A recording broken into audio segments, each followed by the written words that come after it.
Today is April the 26th, 2021. This is the Friendship News Hour presented to you by Bummer Dude Media. My name is Frank Huerta. I am joined today by Alex Kenzie. Hello. How you doing, Alex? I'm good, man. I'm still recovering from this past weekend hanging out with you and the boys and the girls. Feeling good. About maybe like 10 to 15 pounds heavier, I feel like. Yes. Hallmark of a successful vacation trip to Southern California. Which is sad because we did a lot of like moving around, going to see places. Like it wasn't like we were just sedentary eating and drinking. No, but we might as well have just hooked you up to an IV of Mexican food. Exactly. Had horchata like right in the IV. But it was a great weekend. For everyone out there, we went to see San Diego and got to see a lot of awesome spots there. Coronado Island, Point Loma Lookout, these little wade pools down at the bottom of the cliffs, and just some beautiful scenery. Not great weather by San Diego standards, but mid 60s. I'll take it in April as it was snowing when we left here. And a great time. Got to go see Frank and all the peeps out there and eat some amazing food. And a successful weekend for sure. It was a good time. Weather did suck. You missed a rain shower by a day, so I guess it could have been worse. But definitely not as bad as people have it in India. Weather aside, I don't know if you heard what's going on out there with COVID. Yeah, it's looking rough, man. It's looking really rough. I've seen that their healthcare system is like on the verge of collapse right now. It looks like they have a population of 1.4 billion, which is many more than us in a smaller area.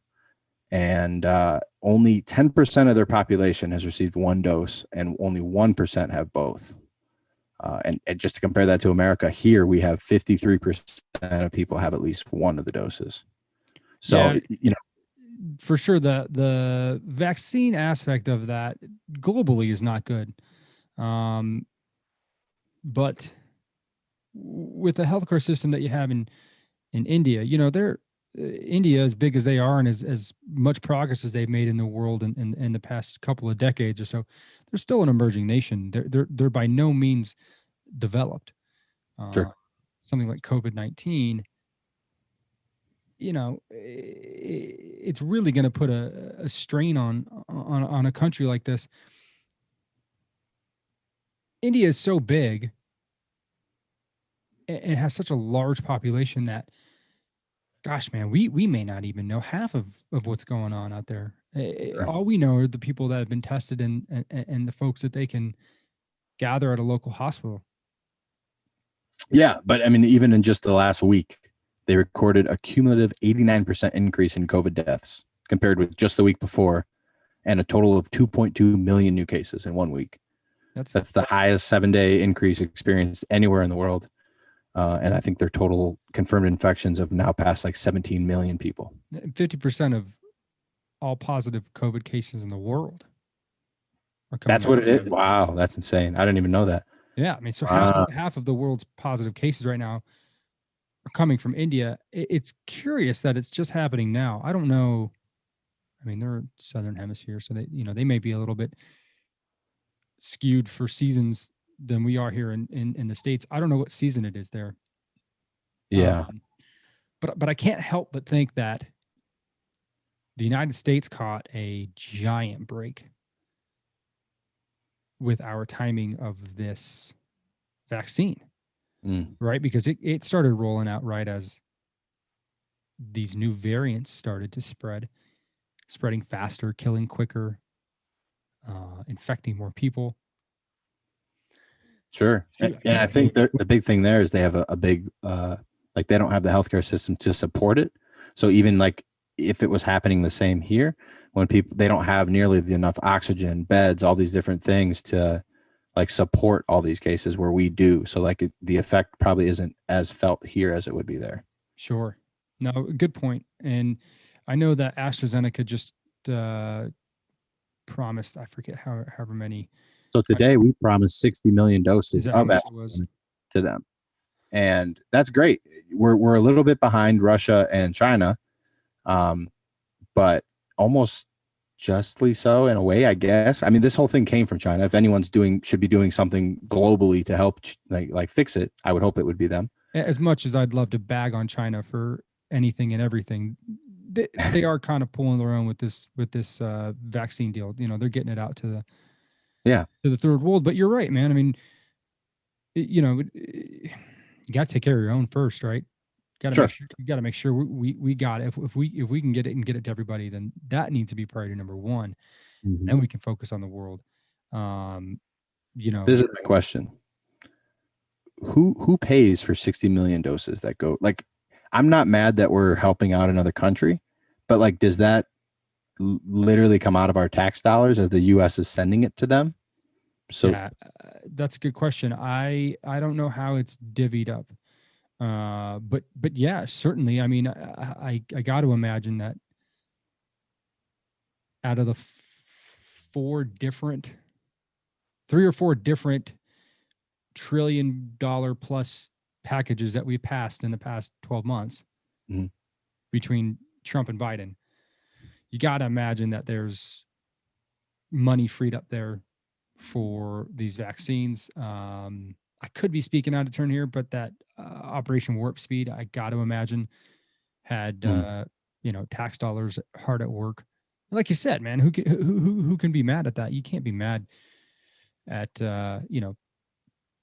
providing this kind of help, this sort of assistance to people who need it out there in the world and ourselves. But yeah, man, that is tax dollars. It's got to be. That's not Pfizer giving up profits or AstraZeneca or Johnson & Johnson or any of these people, man. No way. You know, it's funny. My job before my current job, I was working for Airgas, and they were provider of industrial gases. So if you're a biotech company, you use a lot of nitrogen and a lot of CO2. You use nitrogen in liquid form to keep cells frozen, and you use CO2 to grow those cells in different stages of their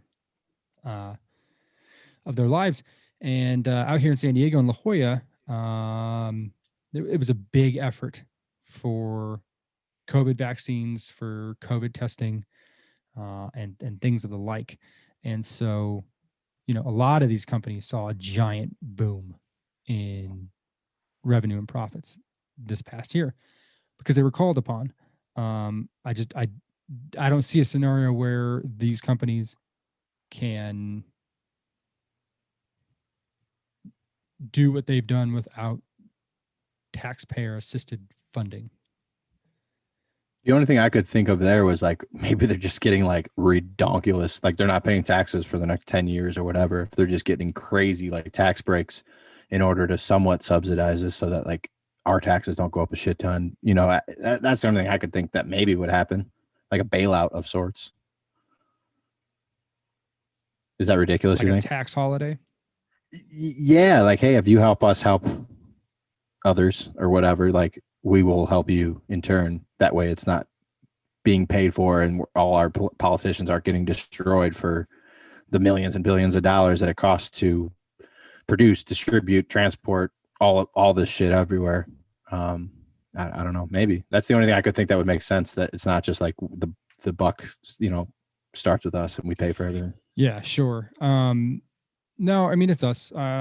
Just anything I can find in the past 30 seconds or so is that the federal government is going to pay for all vaccines. You are the federal government. I am the federal government.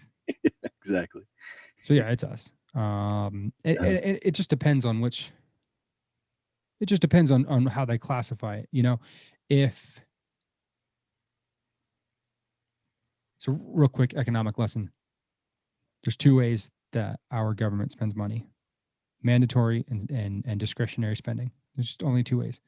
Mm-hmm. Mandatory spending is Medicare, Medicaid, so all federally funded healthcare entitlement programs is essentially what it is. Medicare, Medicaid, and Social Security. Mm-hmm. And there's like tiny sliver of defense, tiny sliver of this in mandatory spending, but that's about it. Medicare, Medicaid, and Social Security.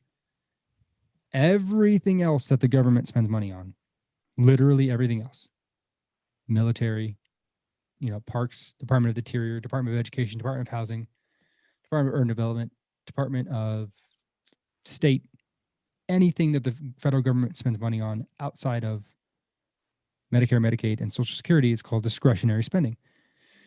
So before we pay for anything else, by law, we have to pay for those three entitlement programs. So it depends on how the federal government divvies this bill up. And if it's through insurance reimbursements, if it's through, like you said, a tax holiday, it doesn't seem clear. But at the end of the day, we are footing the bill. Yeah. Might be the least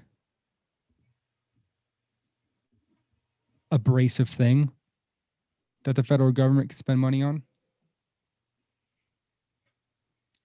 Sure. But I feel like there's so many things here that could be addressed with that money. Oh, and it's not, I don't mean to say that because like I want to help the world. I want to think globally, but I feel like for sure, like this is a pandemic and like we need to help them out. But the only like counter argument in me is like, well, there's so many things here that like could use that funding. Why are we sending 60 million doses to another country? But like that's selfish thinking. I realize that. It's not selfish thinking. It's a skeptical view of how your tax dollars are spent. That is precisely what we need more of. Story came out over the weekend. It was actually it was an opinion piece. It was written by excuse me. It was written by Dr. Stephen Koonin, and he was the Undersecretary for Science at the Department of Energy under the Obama administration. And he wrote an article about science. Love that word, science, particularly in as it pertains to climate, right? I'll read a little excerpt out of his article over the weekend. To paraphrase the classic movie, The Princess Bride, I don't think the science says what you think it says. For example, both research literature and government reports state clearly that heat waves in the U.S. are now no more common than they were in 1900, and that the warmest temperatures in the U.S. have not risen in the past 50 years. When I tell people this, most are incredulous, some gasp, and some get downright hostile. Here are three more facts that you may not have heard. Humans have had no detectable impact on hurricanes over the past century. Greenland's ice sheet isn't shrinking any more rapidly today than it was 80 years ago. And the global area burned by wildfires has declined more than 25% since 2003, and in 2020 was one of the lowest on record. So, no, man, you're not cynical or selfish, or you're looking at a situation and you're saying, hey, that sounds good, but who's paying for it? And what are we giving up at home to make sure that things are going smoothly abroad? You could apply that very same logic to climate science at the risk of being labeled a climate denier. You get the word science, right? And I love this word because people love to weaponize the word science. Listen to the science, trust the science is real. He doesn't believe science is real. He's a science denier, climate science denier. Science, in its nature, at its very core, is just a big combination of falsehoods. It's just a bunch of things that we think we know that we try and disprove, or at least I hope we try and disprove every day. That is what science is. Science is trying to disprove what you think is the truth. And that's the only way that you can get objective truths, right? There's certainly objective things about science. If you take two hydrogen molecules and you combine it with an oxygen molecule, you're going to get water.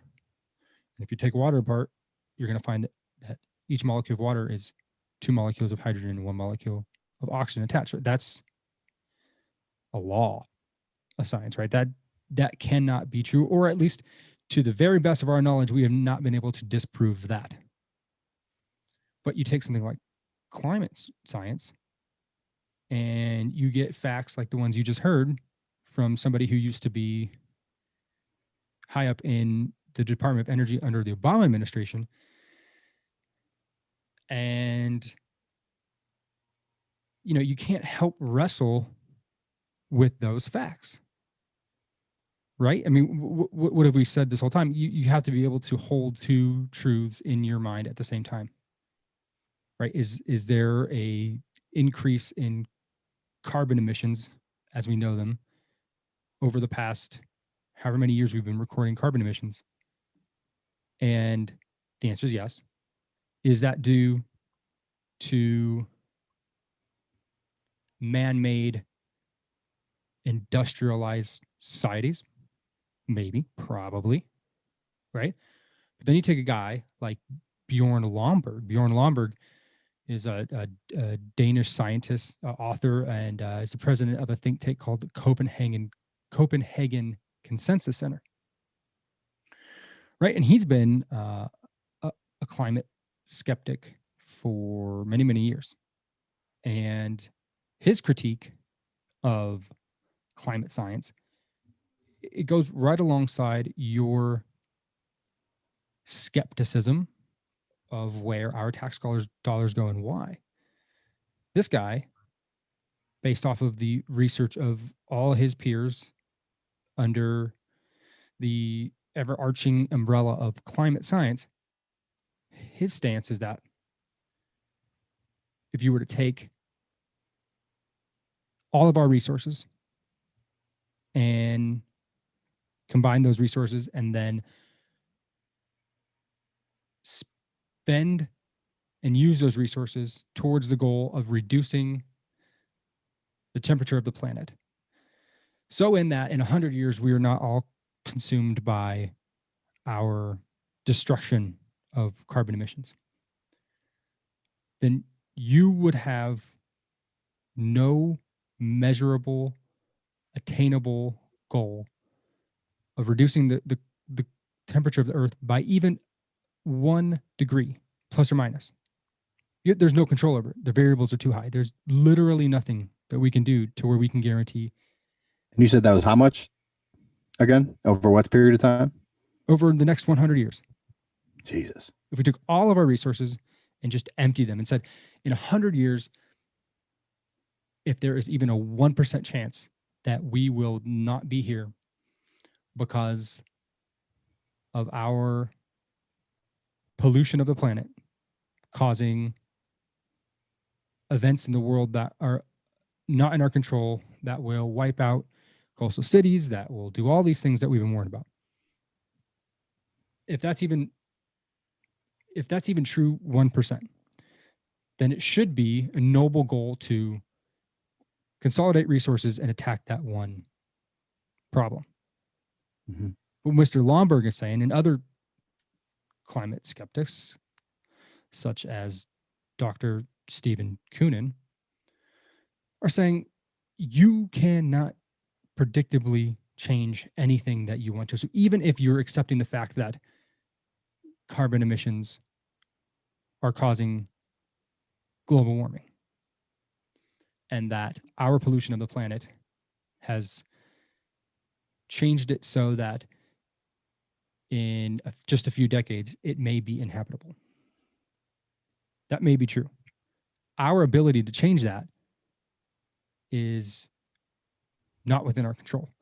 So I know if you're hearing this, you might be thinking, well, shit, what are you saying, Frank? Like, just stop and, just throw water bottles in the gutter and, eat a bunch of meat and not give a shit about anything in the planet? And the answer is no. I mean, of course, like, it's very, very good practice to honor and respect the place you live and the place that nourishes you and the place that gives you food, water, and life to all, right? That is something that we should definitely culturally strive towards. But the real question you should be asking is, where is it that we can do the most good with the resources that we currently have? And the answer is not climate change. And that is the message that needs to get out. That's the message that needs to ring true with anybody who would try to be militant about how and why we go about our global climate initiative, if you will. Now, is that, from what I remember, climate change became this big thing with Al Gore. I'm sure it was a thing before that, but I feel like it really got brought to, yeah, but did it really get brought to the public eye when he made a big point to bring grandstand about it, basically? Here's what Al Gore did that was able to spark the catalyst of modern day climate change. Mm-hmm. He was able to use fear and very simple tactics to spread this fear about climate change. Mm-hmm. We're warming at a certain rate. There's been this much carbon emitted in the earth, and we know, based off of different carbon capturing techniques such as greenhouses, that this stuff can't escape, right? So it stays on the earth and it warms everything up.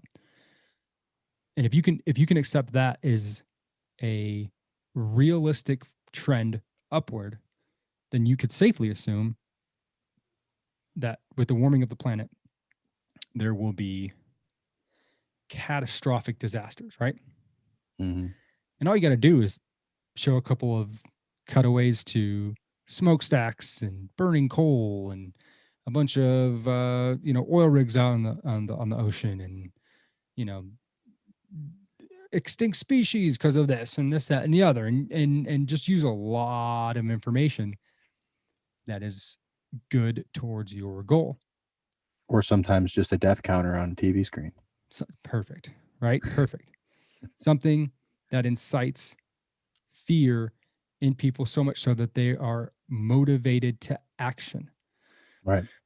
For example, recycling, particularly in the United States, recycling is one of the biggest scams ever. Mm-hmm. Like ever. Really? It is a net negative carbon emitter, meaning the amount of plastics or whatever material that we recycle in the way that we do it is done no more so for the benefit of our planet as it pertains to climate change or pollution or emissions as it is for profit. So the way that we recycle is incredibly inefficient. And if we're not selling our garbage off to China or some other places that, won't recycle it anymore, then we're stuck with our methods, and our methods suck. So if I were to tell you right now to just go and throw a plastic water bottle in a regular trash can when it's directly next to a recycling bin, you could make the case that you're doing the planet a better favor than by not recycling. Now, I'm not here to say that's true one way or the other, but the point is, what Al Gore was able to do, what a lot of other people have been able to do, is cash in on soft-headed people who have the best of intentions. Right? Because there's nothing you can do to somebody who is convinced, no matter how much data they see, that we're not capable of stopping anything when it comes to climate and this earth. It's beyond our control. So far as we know, right? There's nothing that's coming along since. Maybe it's a noble effort. But these people who believe it so much so it's clutched in their soul, it's attached to their emotions. There's nothing you're going to be able to do for these people to help them see an alternate view of this method. And that was Al Gore's success, because he was able to fly a private jet around the country talking a bunch of seminars, chastising people about their carbon emissions, and then not change anything in his world. Right. And so is the idea there then, do you think, to take away money from the coal industry and from, the oil industry, yada, yada, and to shift it towards, solar panels, towards electric vehicles, towards all these different initiatives that may not help, but is another way for certain industries or, certain companies to profit, while other ones that traditionally had a monopoly or whatever you want to call it on the market to, lose money. You think that's like the real plan, or like the scheme here? Well, you need to look no further than California to answer that question, because what they're doing is equal parts very smart and very dumb. So what they've decided to do is they've decided to monetize carbon, right? And the way they've done that is they've said, okay, you are a manufacturer of rubber in California, right? You take raw materials, you make rubber out of them. I don't know what it takes to make rubber, but for the sake of argument, we're going to say that you emit 2 million tons of carbon every year to do your job. And your job is necessary. It's vital to America and California's economy, but you have to emit carbon. So what California has done, California Air Resources Board, CARB, they've said, okay, we're going to give you an allotment of credits every year based off of your productions. And if you need to produce more carbon than we have allotted you, you need to pay for that carbon. And the way they pay for it is another company, say, for example, a high school, who has decided to install a bunch of electric vehicle chargers at their school or a college or whatever. Mm. California has recognized that as effectively taking carbon out of the atmosphere. So this community, we'll call it a community college. This community college installs a bunch of electric vehicle chargers. They start charging vehicles which would have otherwise taken petroleum, and they have earned carbon credits. So they go to a marketplace where this rubber company can go and they say, hey, we've spent more carbon credits than we need to spend. We need to buy some. This community college says, hey, we don't manufacture anything, but we do charge a lot of vehicles and we're actually getting paid carbon credits for that. I can sell you this carbon credit for X amount of dollars. And this company needs to buy it, because if they don't, then they can't process what they make, and they get fined by California Air Resources Board. So California's done a very smart thing, and they've monetized carbon. They've created a market for it. That is how you change things. You create a market for it. Now, the infrastructure of renewable energy, like electric vehicles, is very tricky, because you're not using renewable energy to power the electrical grid, right? If you're not talking about nuclear energy, which is the only energy that we know of that we can contain the waste, outside of like hydrogen, which is just water, then what you're talking about is coal-powered energy plants or whatever fossil fuel that is needed to power these electrical grids in all of our major cities. So it's a catch-22, right? You got to build out the infrastructure. You have to put the cart before the horse. You have to make sure that there's electric vehicle chargers before there's electric vehicles, and then that kind of snowballs. But what you really got to figure out is, what is the infrastructure going to look like? How are we going to power these things? Is it still going to be, carbon emitting fuel to power the grid that powers our chargers? How are you going to recycle the batteries? How are you going to make sure that it's affordable for the long term, right? California is doing a good job of this. They're really, really putting in a bunch of incentives. They're laying the groundwork for the rest of the country. So what you're going to see in the next 5 to 10 years is a lot of states and possibly the federal government change to these models where they are monetizing their carbon output so that they can track it and make it worthwhile for people to invest in clean energy infrastructure. So that's how you do it. But again, if you're not talking about nuclear energy, then you're not talking about a renewable source of energy. You're not talking about something that can be contained. And you're not talking about something that doesn't have any carbon emissions. You're lowering them, yeah, sure.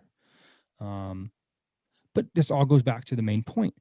You have to be skeptical of the science, right? California has some of the world's cleanest breathing air.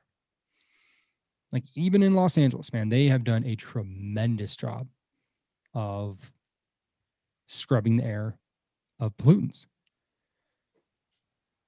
But if you're going to take away plastic straws, because a minuscule amount of them are going to end up in the ocean, and an even smaller amount of them are going to cause harm to something in the ocean, it pays to be skeptical of that, because it's not about the straws, and it's not about, making vaccines. It's not about wanting a cleaner planet. It's what are you going to be allowed to be lied to about for the quote unquote greater good?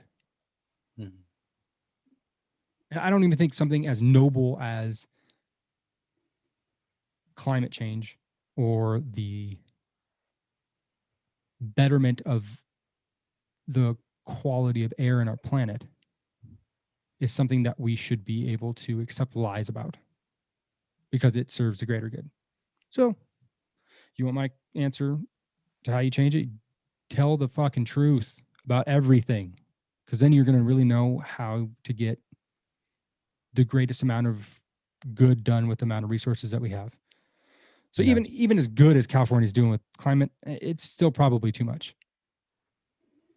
That's really interesting to put it that way. People are easy to control when they feel like they're doing good. When they're afraid of the alternative and they feel like they're doing good, right?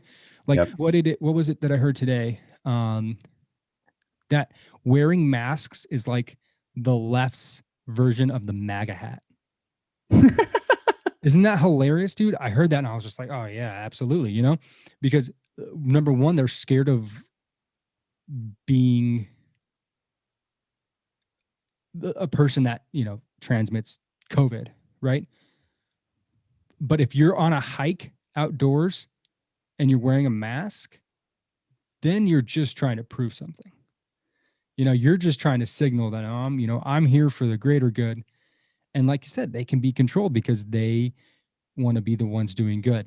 They're driven by the status of what it means to be a good person, and also fear of being a person that spreads COVID. I'm not saying it's all cynical, but yeah, man, very easy to control somebody with very little effort and very little information. I don't want to make this argument, but that feels like religion to me just a little bit too. I know it always goes there, but what you just described is religion. Almost to it. Yeah, no doubt.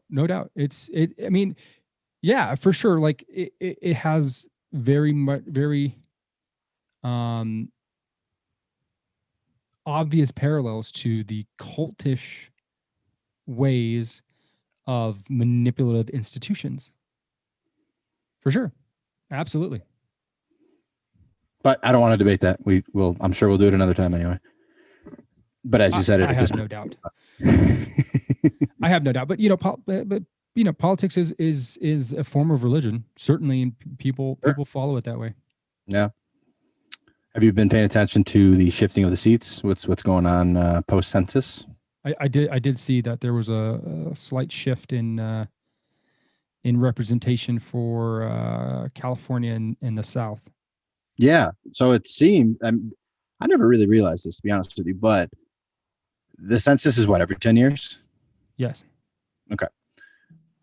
So those numbers are just coming out from the 2020 census, and it appears that there seems to be a big population growth in the South and a population exodus, relative change in mass quite a few exodus. Yes, in a couple states, quite a few states. And it's really interesting to break that data down. But what you're seeing as a result is that Tennessee, Florida, and North Carolina, which are all three very traditionally red states, will gain a combined 4 additional seats in Congress come 2023 based off of that population. The other thing that you're going to see is that 4 northern states that all happen to have Democratic governors, Illinois, Michigan, Pennsylvania, and New York, are each losing 1 seat in Congress. And just to mention Ohio, which is traditionally red, kind of goes back and forth, but that they're also losing 1 seat too. But what I was reading about it, and what I found really interesting is that it seems that in a lot of these states, people are leaving because they don't agree with perhaps the politics or some of the people or just the way of life in those areas. It seems like the data is showing that a lot of them are leaving and going to these other states where they have maybe a little bit more liberties, or they're not necessarily told as much what to do with their money. Yeah. You know what you'll see in states like California, New York, which is, obviously run by the city, Illinois, which is run by Chicago. What you see in states like this are populist policy decisions. For example, California has a super majority, which means that they have a Democratic majority in the House, the Senate, and the governor. Plus, they have 0 statewide offices held by a Republican. So what you see is these policy decisions, which sound good to the people that got these folks elected, and they have a lag in their and how they show up in real life. Right? They sound good. We're implementing these things. It sounds good. All these things that, forgive me, but very simple-minded people, soft-headed people with the best intentions, but don't want to do the difficult thing of governing, they're going to latch onto that. And what you're seeing is a lot of people leaving because these policy decisions have now caught up to themselves. And it's like, hey, am I going to dig my feet in here and fight and try and get this going from the ground up and change it from within, which takes decades? Or am I going to go to a place that's already free and that already celebrates liberty and that loves all people that love liberty, right? It's way easier to do that. And so what you're seeing is a lot of these people leaving these godforsaken states that have been implementing terrible policy for the past 20 years, and it's bearing fruit, and now they're leaving. And the big question is, are they leaving to ruin more states? Perhaps. Another thing that I read is that what they're seeing, especially like in these Midwest states, is that their industries are so hobbled to where they used to be huge manufacturing, automotive manufacturing and different categories. But you're seeing all of those economies, a lot of them have died. Like you look at Detroit, you look at Toledo, you look at a lot of places, they're on the rebound now, but like traditionally over the past, 40, 50 years, they've been in decline. They've been suffering. And, what you're seeing is a lot of people not staying and living there. So they have a higher death rate, or like the death rate remains the same. A lot of the young people move away because they want to go to Chicago, to LA, to wherever, to Texas, wherever. They want to go to a booming market and to try to find the best job to set themselves up for life, whatever. But so you're seeing that the population in all these states is decreasing as a result of this. So it's interesting to see like how economies also affect, the population, and also like how the state would vote and who would be put in there, and how easy they would be to perhaps sway when a candidate comes through and says, I'm going to fix this, and this. And really, maybe they don't do any of that, but like won your vote. I think you hit it on the head there when you said young people. I would imagine that if you're an ambitious young person in a place like Toledo, Ohio, that you don't have a ton of promise for things that are going to get better, right? Like what new industries are coming to the Rust Belt, right? And to that point, I mean, places like Toledo and Cleveland and even Columbus, I mean, these places are really, really rejuvenating themselves. And Detroit, to a certain extent, I mean, there's a lot of Sure. investment going into these communities. But in a time where we're all connected and you can see the bright lights in New York City, or you can see the oceans of California, or a really laid back, free lifestyle of Austin, Texas, and all these places where people are going and having a lot of fun and enjoying themselves quite a bit. And then you see a place that lies along the Rust Belt, and you're a young person. There's not a whole lot that's grabbing you. It's telling you, hey, stay here. You can really do it here. Um, and yeah, I think you hit it on the head, man. I think young people want to go and explore. They want to have an adventure. They want to be in the mix. So Yeah. it makes sense. Yeah. And I saw another thing that said after the 1920 census, the 8 states that border the Great Lakes, kind of like that Rust Belt, they had elected 175 members of Congress. In 2022, they will elect 113 members of Congress. Oh, yeah. So that's a third less. That's a third less of control, say, whatever you want to put it, that they have now. As a result, literally just of population and industry and economy. Yeah, certainly. And what's going to be curious is, this census is a lagging indicator of the previous decade, right? And what happened before that, this previous decade, was the recession. And if you can remember back to like 2008, 2009, things were grim for the Clevelands and the Detroits and the Toledos. I mean, these were miserable places that had absolute, I mean, this was like I guess like the rock bottom of, the exodus of industry in these areas. It'll be interesting to see what these places do if they're smart and they make their state the most attractive it could possibly be for people fleeing places like California, where it's so hard to do anything as a business person. It is incredibly difficult with all of the regulations that you need to follow, all of the ways that you can get fined, all of the ways that the state is trying to tax you and your hard work and your pay. That's one thing. But when you see what they do with it and how terrible things look in California right now, they look terrible. It'll be interesting to see what these states do, if they decide to present themselves as tax havens, as places where you can do business free and clear of any, ridiculous government regulations or red tape put up against you. That's why Texas is such a tremendously attractive place, particularly for an Elon Musk. I mean, shit, I can't even fathom the millions of dollars that he saves when he moves his headquarters from Fremont, California to Texas, just by changing the address. Just the tens of millions of dollars saved. So there's a great opportunity here for these places that are seeing the lingering effects of this great downfall of industry in the United States. So I hope they take advantage of it, man.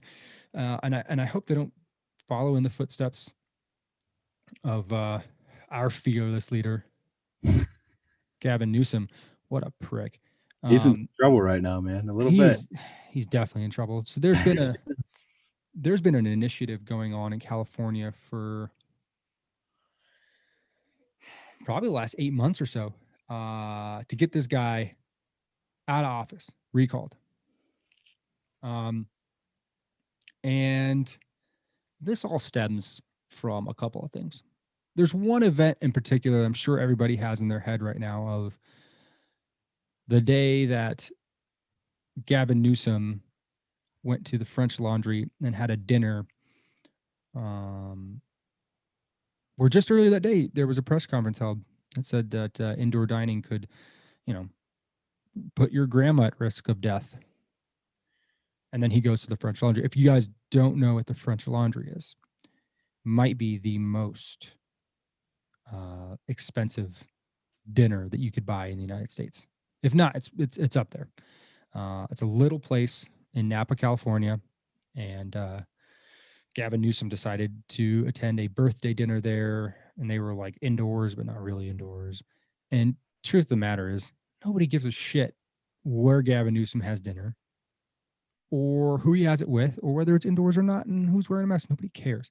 What they care about is when he tells you to do something, and then he does the complete opposite of it in a room full of people that are telling you to do one thing and doing the complete opposite of it, including health officials.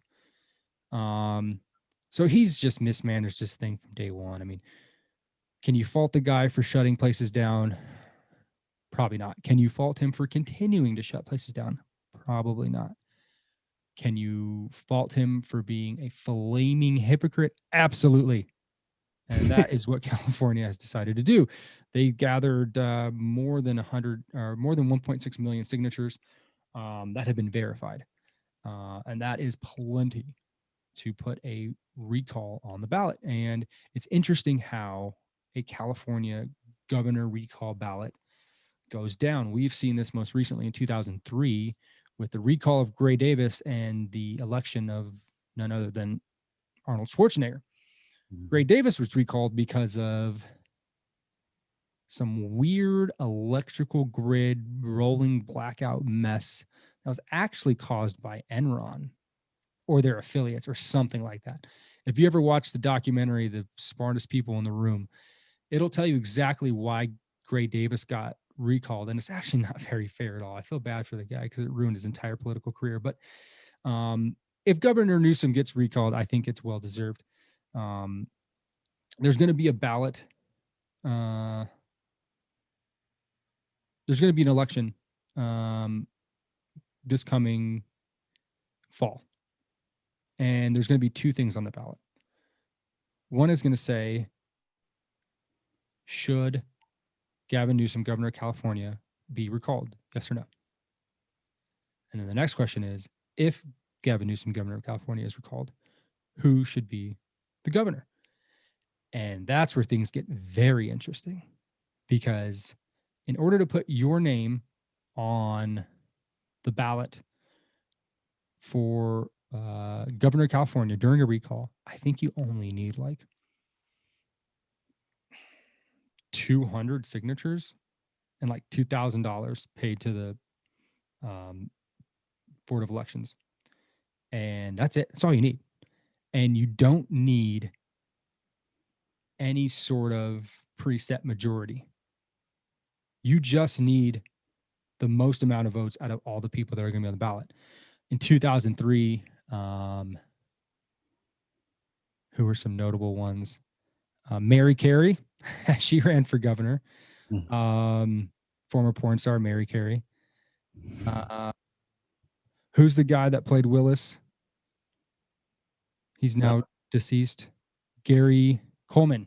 Gary Coleman ran for governor in 2003. And now we have Caitlyn Jenner running for governor. So, yeah, I mean, that's it. Will he get recalled? Probably. It's tricky because he's Democrat, right? So if you're the Democrat Party in California, you can't be like, I mean, what can you say?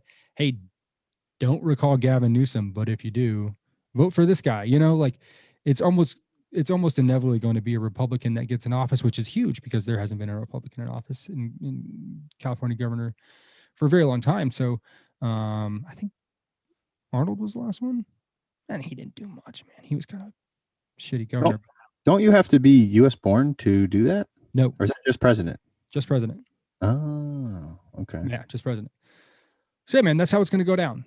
People are going to go to the ballot. They're going to ask them, and you're not going to go to the ballot. If you don't want the guy recalled, what are you going to do? Go and, you're not going to be, unless you really like the guy and really don't want him to go, which I don't know that there's many of them out there, then you're not going to go to the polls. You're going to go to the polls because you want him gone. So if enough people say they want him gone, then he's out of here, and then we'll have somebody new, and who knows who that's going to be. But That'd probably be Kanye's best way to hold office. yeah, it probably will. Honestly, dude, absolutely. Well, and I'm not even joking. That is a true statement. It becomes a popularity contest. That's all it becomes at this point, because you have so many friggin' people on the ballot. That it just, it becomes what name is most recognizable, and that's how you get an Arnold Schwarzenegger governor. So it seems like that should be done in 2 steps. Like, do you want to recall? Yes. Okay. Now here is the next vote to like to do an election like normal, Republican, Independent, Democrat, and then you make a decision. I feel like, but there's too much room for chaos doing it this way. True. There is, and it's an ass backwards way. And so goes the way of California politics. That's honestly the only answer I have for that, because it's such a wacky state that it makes sense that this stuff is so chaotic. But in this respect, I do think that I think if he does get recalled, it's worth it. He's he's bought and paid for by the people that got him elected, and it is no secret. So, good. Could a Republican governor be reelected if he wins, if he or she wins? Is there any chance they could be reelected come election time in California? Possibly. Possibly, sure. I mean, Kevin Faulconer, former mayor of San Diego, is running for governor. If he wins the governorship of California, he'll get reelected.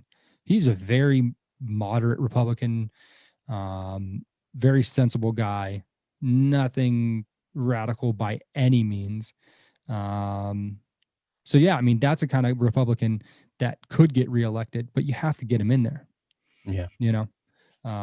So we'll see. Only other California news that I can think of is the Oscars.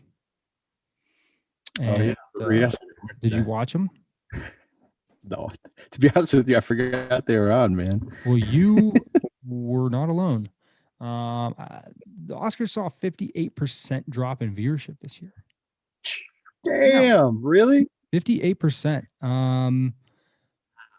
They had 9.9 million viewers, and let's see. Last year was 23.6 million viewers. This year was 9.9. And it's a weird thing because the World Series, the Stanley Cup Finals, the NBA Finals, all these big events, save for the Super Bowl, had experienced extreme loss of viewership this year. And I'm curious why that is. There's a lot of people that are making the argument that Americans are tired of the most rich and famous people of the world getting up on a national stage and berating us for not being better humans than we are. I think that has something to do with it, but it's hard to promote something to where nobody's seen the movies. Have you seen any of the movies nominated? I couldn't even tell you what movies were nominated. Well, I'll tell you, I'll just go through a couple of the categories, see if you know any of these movies, man. I've only heard of a couple. So Best Picture went to Nomadland. That also won Best Actress with Frances McDormand. And before I butcher this woman's name, it won Best Director, Chloe Zhao. So Nomadland won big, but here's some of the other movies that were nominated. The Father, Judas and the Black Messiah, Mank, Minari, Promising Young Woman, Sound of Metal, and The Trial of the Chicago Seven. That's the only one I've heard of. The Trial of the Chicago Seven and Judas and the Black Messiah. There's only two that I've heard of.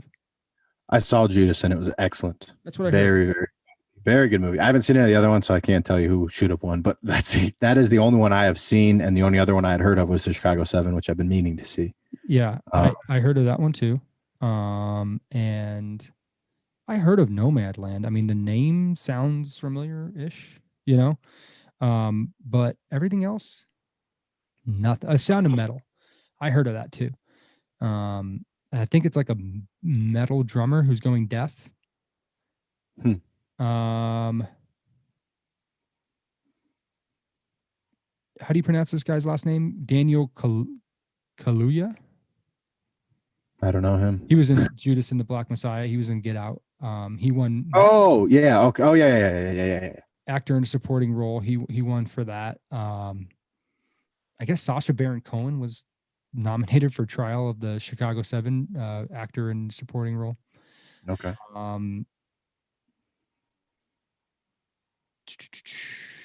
am I? Actor in a leading role, Anthony Hopkins, the father. And like I mentioned, Frances McDormand, tremendous actress, won for Nomadland. You know, it's a weird year when one of the best supporting actresses is from Borat 2. Yeah. I'm just looking at it now. Like, that is fucking ridiculous. Hilarious, man. So as much as I would love to say it's because we've had enough of smug Hollywood actors and actresses, I would love it if that was the case. This Oscars had no host, and there wasn't even a host. It was hostless. Yeah.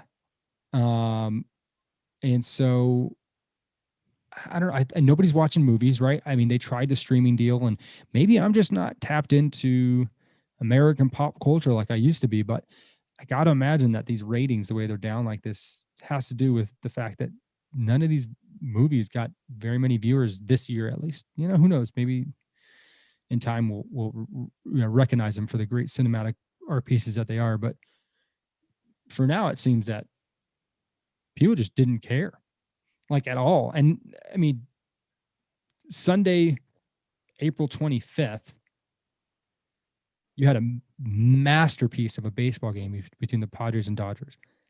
But that was it. There was no other competition for the Oscars. So very interesting statistics there. I wonder what we'll see next year. Yeah, and I'm just looking now, like, kind of as you're talking, at comparing last year's Best Picture film like lists to this year's, and it's just insane. It's insane. So last year you had 1917, Once Upon a Time in Hollywood, Little Women, Ford vs. Ferrari, Parasite, Jojo Rabbit, Joker, The Irishman, Marriage Story. Like, dude, I saw 7 of those movies last year. I saw all of them, dude, other than Jojo Rabbit. That's a good movie. That's a good movie. I heard good things, but when you compare those, it's like I haven't even heard of the other 5. I haven't even heard of 7 on this year's, and I've heard of, I haven't seen 2 on last year's list, and I saw all the rest, and I had heard of 2 this year. It's ridiculous. Yeah, I mean, and it could be that, I don't know, maybe the budgets were already spent on traditional advertising of the movies that were in these categories, and that they couldn't push them as they went to streaming. But I mean, come on, man! Like, you're bringing the movies to the damn couch. You got to be able to do better than that. Yeah, and at the end of the day, the film will do the talking more than anything. Last year, the winner of Best Film was Parasite. Who went and saw Parasite in theaters when it came out? Yeah, right. Who saw it after? Like me, I saw it after after it won Best Picture, because I thought Joker should have won last year. I thought it was phenomenal. I thought 1917 was also really good. And I'd never heard of Parasite, but because it won, it got all this acclaim. I went and watched it, and it's a fucking great movie. No, I've heard. I that's one of the 9 that one of the 2 out of that 9 I hadn't seen. Still haven't seen Parasite, but yeah, man. I mean, like, I don't know if you or I are itching to go out and see Nomadland, right, or The Father, or Even I though, feel like I have to now yeah, because I just said I know, haven't seen Parasite and it was fucking great. So I'm going to watch Nomadland and I'll get back to you. I'll report. Very good. Well, we're coming up on an hour. You want to hit me with some sports news real quick? We are. Yeah, I will. I'll speed through this really quick here. Well, first of all, congratulations to your San Diego Padres as they won their series this weekend versus the Dodgers, 3-1. Good job. Very nice. Very proud of you guys. Masvidal got knocked the fuck out by Usman, which was I saw that. Incredible punch. Pretty nasty. I wanted to see that fight go longer, but hey, I love to see a good knockout. Also in the same card, Chris, is it Weidman? Mm-hmm. Do you know? He really broke his ankle pretty bad, very badly. If you haven't seen the video, go check it out. But just a weird little fight, like little thing that I saw here. He is the third fighter in UFC to suffer a broken leg due to a checked kick. And he himself has been involved in 2 of those 3 because I think it was 2 years ago, Anderson Silva broke his leg on this dude's shin. And now it kind of comes full circle. So, not that you want to see that, but just so he tried to throw a kick and got checked. Yeah, he got checked and it broke his leg, and he didn't know it until he tried to stand. Yeah, and he went and he like kicked him and went back like to catch himself, gain his balance, and you just watch his ankle just 90-degree angle give away, and that was about it. But it was pretty disgusting. We really hope he gets better. It took Anderson Silva 13 months to recover, so by any stretch of the imagination, his career is not over. Hopefully he'll be back. Anderson that happened to Anderson, I think, when he was like 35 or 36, and he's fighting again. So with any sense, that man will never get back into a ring. Yes, for sure. These guys don't seem to be very sensible human beings. So I don't know. Yeah. No, they get paid a shit ton of money though. So you throw sense out the window, I guess, at that point. Another interesting thing that came this weekend is that Kansas City Chiefs' backup tight end, Sean Culkin, becomes the first NFL player to convert his entire salary to Bitcoin. So for the next year, if he's on the roster, he will be paid in Bitcoin or immediately cashing in his checks for Bitcoin. I'm not completely positive what's happening, but what a loser. You think though? Because that guy's a moron. But what would have been $1 million salary? Because I think that's what he comes in at, like 960 or $1 million or whatever. I think that's what his salary was going to be for next year. And I mean, he could take that and turn that into $2 or $3 million. Yeah, but Bitcoin just saw like a $20,000 drop this weekend. So yeah, I mean, like whatever, dude, it's your money, but it would be like, I mean, that's like any of us putting our money in the most volatile investment that there is. I'm not here to be bearish on Bitcoin. And I'm certainly not a financial advisor, but I don't think that this guy has a financial advisor, because if anybody had a financial advisor and was bringing any sizable amount of money in, nobody would advise this guy to put it in Bitcoin. My girl's dad is a financial advisor. And he'll tell me, hey, you're an idiot if you don't ride this wave. But I'm not putting my client's money in it. If you want to put your personal money in it, fine. Yeah, do it. And you probably should, because it's obviously on an upward trajectory and you could probably make a decent amount of money in it if you monitor it closely and you have a risk plan coming in so that when it hits a certain point, you're not losing all of your money. Maybe this guy has that. Maybe he's smarter than I'm giving him credit for, but it just seems like an insanely moronic move to do with the only income that you have. And what other income are you making if you're a second string tight end behind Travis Kelce in the NFL? Right. Yeah. You're not hiring to become a sportscaster or anything like that. Good luck to you. Yeah. Seems mighty stupid. And then just quickly, and I got to shout him out. As a LeBron James fan, maybe, there has been times when I have not been his biggest fan. But Stephen Curry has just been on fucking fire this last month, and he's shooting at a ridiculous clip. He set a record, I think it was 2 days ago, for the most threes in a calendar month with 85. The previous record was held by James Harden, who hit 82 in November of 19, which is crazy. But Steph this month shot 52, basically 52.9, 53% from the field and 47% from three. Insane. Got to give him credit. I just think that's an amazing stat. Is that good? That's quite good. I don't watch a whole lot of NBA basketball. I know that that's an outrageous statistic. And I have heard that this guy is just lights out. Yeah. I mean, the Warriors still are might not even make playoffs because the West is ridiculous and his team's kind of short-staffed right now. But, credits where credits due. That's and you can imagine that makes it a little harder on him, right? If he doesn't have Klay Thompson to free up in the backcourt and the pieces that they've had in the past 5 or 6 years that have allowed for Steph to play his game the way he wants it to. I mean, it might even be more impressive that he's doing it now because he doesn't have that help. Like I said, I don't watch a ton of basketball, so I can't really speak on it from seeing it up close and live on TV. But look, more power to you, Steph. Keep going, man. That's it's good shit. I think he might be the next superstar to leave, which would be a pretty shocking move. But I think he's going to go to like a Milwaukee, a perhaps LA Lakers situation. I don't think he's going to stay in Golden State his whole career. To be honest with you, I think so. I think he's there. Yeah, I think he's there. I don't know. Sure. Yeah, we'll see. He's old for a basketball player. Shit, but he just put up the most 3 points in any NBA player ever in a month. For sure. We'll see. I would like to see him finish it out there. That'd be cool. You don't see it very much. It would be cool if he was like still that thorn in LeBron's side that didn't let him win all those championships in Cleveland and like leaves him with one in LA. You know what I'm saying? Like it's everybody needs somebody, right? And it would be cool. It would be cool if Steph was just like, no. Even if the Warriors didn't win the championship, but they knocked him out in like the second round or whatever. And it was just always the Warriors that got him. I would just, I like rivalries. And I thought that the Lakers championship last year was kind of cheap. You think so? I think the Dodgers championship last year was really cheap too.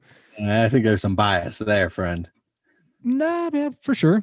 I would say it if it was the Padres that won, but I would still celebrate it like it was any other championship. I mean, you have the right. I can't speak for baseball, dude, but the NBA guys locked themselves into a bubble for months. Didn't see their friends or family. Just was there for basketball. Had no semblance of like a normal life. You can't tell me that's not a hard championship to win, man. No way. How do you fall into any kind of routine or any kind of everything you've always done as a basketball player, as an athlete, as a guy, as a man, as a family man? That's all thrown out the window. You are a basketball drone for the next 3.5 months as you sit in this bubble. That's hard. For sure. That's mentally very hard. But what's harder is playing a full season healthy. Well, yeah, sure. But I mean, injuries affect everyone the exact same when the season's the same amount of length. I agree. I don't think there should be like an asterisk or anything, but personally, I just think that a shortened season championship's just a little bit weak. just a little bit. But we'll see. I mean, he's hurt right now, ain't he? LeBron. He put up a post today that he's coming back soon. Anthony Davis just came back over the weekend, so they are going to be a very interesting team to watch come playoffs. There's almost no doubt in my mind that they'll make it, although the West is insanely tough. But, with Anthony Davis, LeBron James, Andre Drummond, Marc Gasol, Dennis Schroeder, these guys are loaded, man. As are the Brooklyn Nets, as are the Clippers, they just picked up DeMarcus Cousins, which, who knows, could be a great pickup. He could be a great bench addition. He was for the Lakers last year. But I honestly don't see any other finals that isn't, if the Brooklyn Nets stay healthy and the Lakers stay healthy, I don't see a finals that isn't them, unless Philadelphia, maybe Milwaukee can shake something up, but I don't see any other result. But who knows? I thought that Bucks were a shoe-in last year and Milwaukee beat them. And the Heat ended up going. So we shall see. Sports. But with that, you want to go play Call of Duty? I would love to. All right, cool. Nothing would make me happier. Sweetness. As always, if you have questions, comments, concerns, sponsorship opportunities, you just want to tell us that you love the way our voices sound on the microphone when we talk to you. We'd love to hear that. That'd be cool. Send us an email, bummerdude.media@gmail.com. We will be sure to answer you. And yeah, until then, we will see you next time. Bye-bye.